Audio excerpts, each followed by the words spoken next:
Iceland. There are places on Earth that feel ancient. And then there is Iceland, a land that still feels unfinished.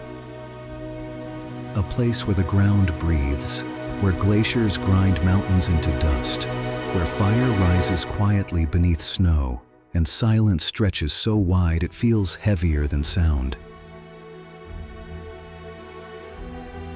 Here, roads don't lead you somewhere. They pull you away from everything you thought mattered. Steam rises from black earth like the island is alive. Volcanoes sleep beneath moss and memory, and the wind speaks in a language older than history. This is not a country built by humans. It is a country humans negotiated with. The first settlers didn't arrive to fertile land or gentle rivers. They arrived to fire, ice, hunger, and darkness, and chose to stay anyway. Because Iceland doesn't promise comfort, it promises truth. Truth in isolation, truth in endurance, truth in standing alone beneath a sky that can explode into green fire or disappear into endless night. To travel Iceland is not to escape the world, it's to hear yourself again. This is a journey through a land still being born, a place shaped by volcanoes, glaciers, and silence, and the people who learned how to live between them. Welcome to Iceland.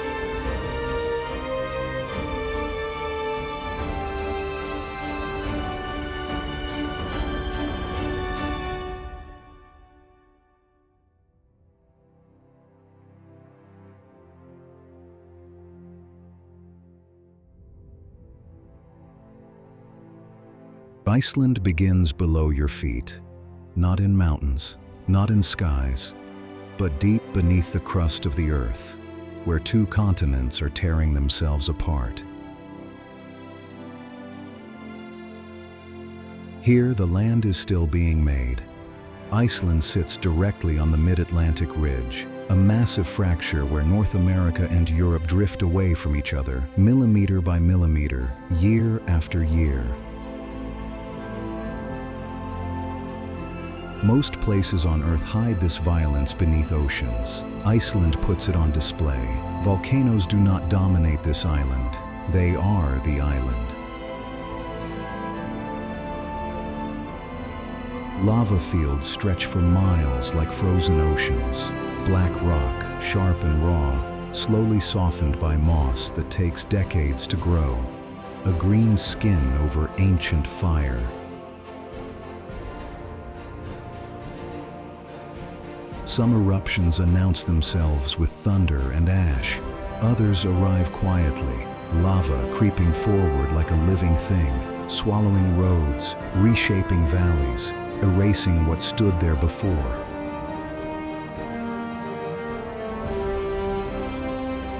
In Iceland, destruction is not an ending, it's a process.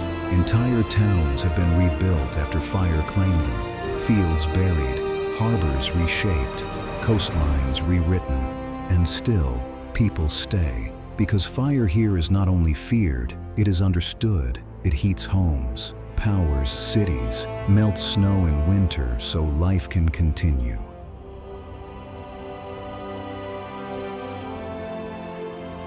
The Icelandic relationship with fire is intimate. They don't worship it, they don't fight it, they live beside it, with constant awareness that the ground itself can wake up.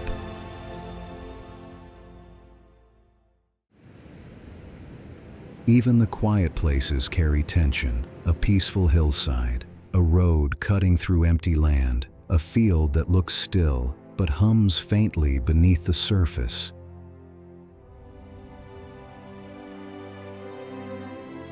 You feel it most when you stop moving. A low vibration, a warmth where there shouldn't be one, a reminder that this island is never fully asleep.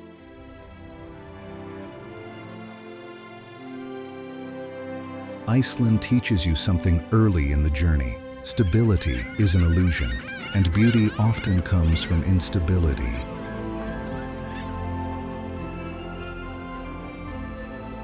Fire created this land, and it continues to shape the people who walk upon it, resilient, adaptable, and deeply aware that nothing here is permanent.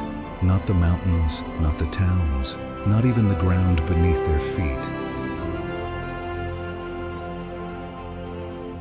This is where the journey begins, on an island born from fire, still glowing, just beneath the surface.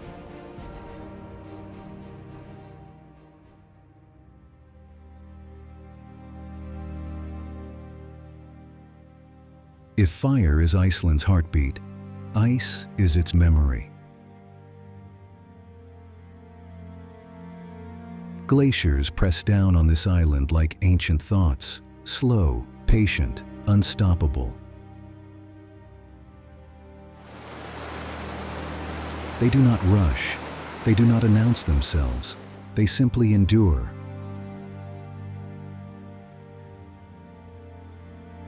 Vast ice caps stretch to the horizon, swallowing mountains, reshaping valleys, dragging stone across stone with a sound so deep it feels more like pressure than noise. Every ridge, every fjord, every scar in the land carries their signature. Ice here is not empty, it is heavy with time. Step inside an ice cave and the world changes. Light fractures into blue, a color so deep it feels unreal, like you've slipped beneath the surface of the earth itself.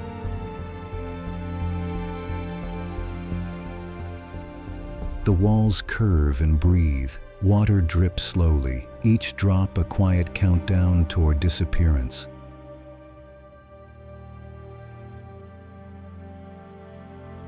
These cathedrals of ice are temporary. They form, they glow, they collapse, and then they're gone.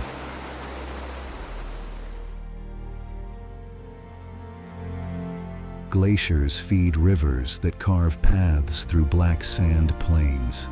They release icebergs into silent lagoons where chunks of frozen history drift slowly toward the sea, turning, cracking, dissolving.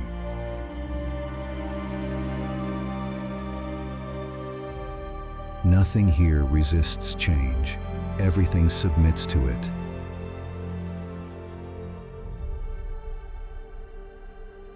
For centuries, ice dictated survival. It shortened summers, stretched winters, decided who ate and who didn't.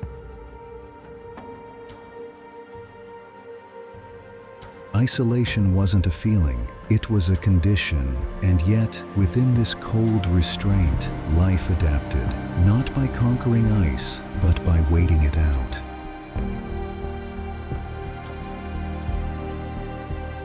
Icelanders learned patience from glaciers. They learned humility from storms.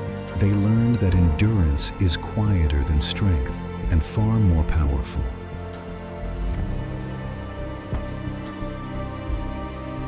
As the ice slowly retreats today, it leaves behind exposed land, raw, unstable, newly born, proof that even giants eventually let go.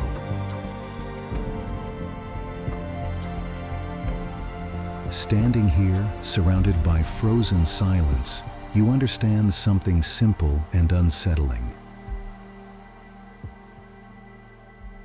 Ice remembers everything, and it forgets nothing quickly. Fire may create Iceland, but ice teaches it how to last.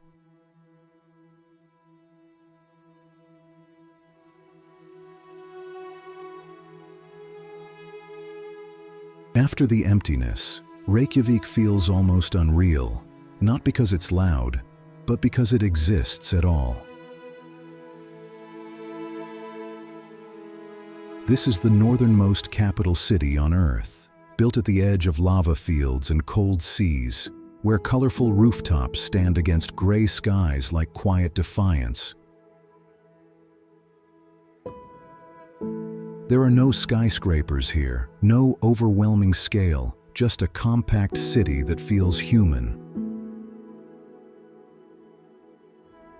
Walkable, breathable, unhurried, Reykjavik doesn't compete with nature, it coexists with it. Steam rises from sidewalks in winter, hot water hums beneath streets, the ocean is always nearby, reminding the city where it stands. Cafes glow warmly against long nights, bookstores stay open late, music drifts softly through bars where locals gather not to escape the cold, but to endure it together. This is a city built on closeness. And then, beyond the capital, Iceland's smaller towns continue the rhythm. Fishing villages pressed against the sea, harbors where boats define the day's success, rows of modest homes painted bright to fight back the gray, places where everyone knows who's gone missing and who's come home.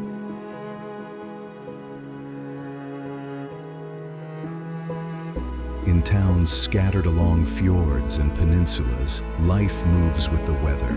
Storms cancel plans, sunlight rewrites schedules.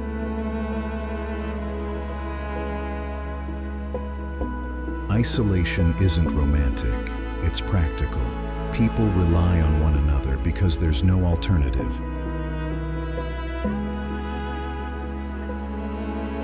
Here, community isn't a concept, it's infrastructure.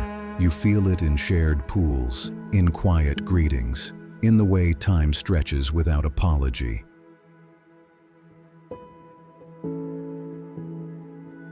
These towns don't exist to impress travelers. They exist because people chose to stay.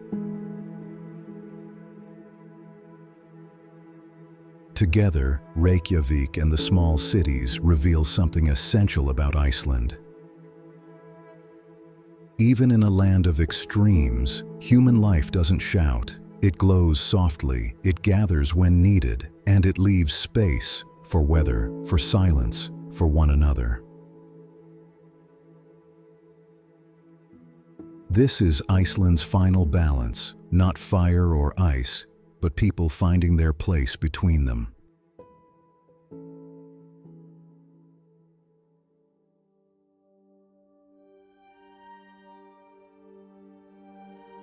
Iceland doesn't overwhelm you all at once. It works slowly. Fire reminds you that stability is fragile. Ice teaches patience. Silence strips away noise you forgot was there. People here didn't conquer this island. They learned how to listen to it. And somewhere between volcano and glacier, between steam and starlight, travelers feel something shift. Not excitement, not adrenaline, perspective.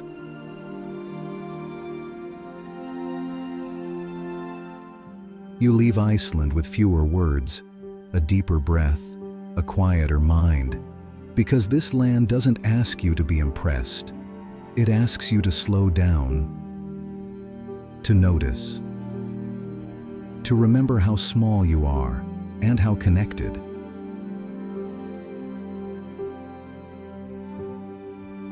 And if journeys like this speak to you, places that change how you see the world, not just how you see a map, Atlas Reverie is where we continue.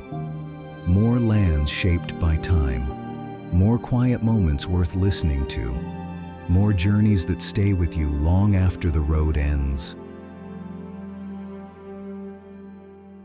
Iceland isn't a destination you visit once.